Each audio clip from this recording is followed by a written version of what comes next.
ստեղծելու ենք հատուկ կառույց։ Ես ձեզ պարզ եմ ասում։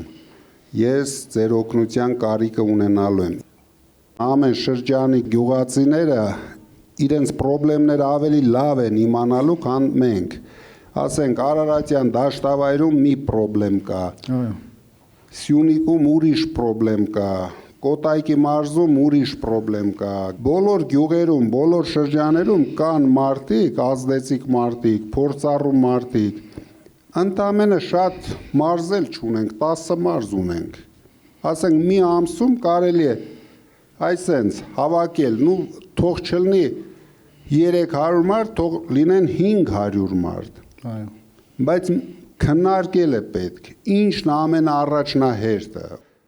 Մենք շատ լուրջ ուշադրություն ենք դարձնելու էկոլոգիայի վրա, որ մեր քայլերը պետք է գեղեցկացնեն, այլ ոչ թե փչացնեն, ասենք Սևանը, Ծաղկաձորը, հիմա դուք տեսնում եք, Հրազդանցիք լավ տեսնում են Ծաղկաձորում ինչ է կատարվում։ Սարքեցին շատ անճաշակ բնակավայր, բայց Ծաղկաձորը ուներ բոլոր տվյալները, դառնար լուրջ տուրիստական, հիշում եք, սովետական միության ժամանակ մեր օլիմպիական բազաներից մեկն էր Ծաղկաձորը։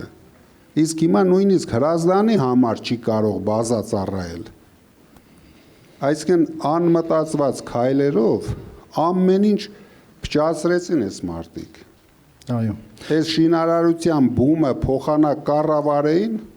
բաց թողեցին, ով ինչ ուզում անի։ Համ խնդիրներ սարքեցին, թե շինարարների համար։ Հիմա դուք գիտեք, շուկան մի քիչ փոխվեց, բոլորը շենքերը կանգնեցրել են, մաքսիմում 10%, 15% են կարողանում վաճառել։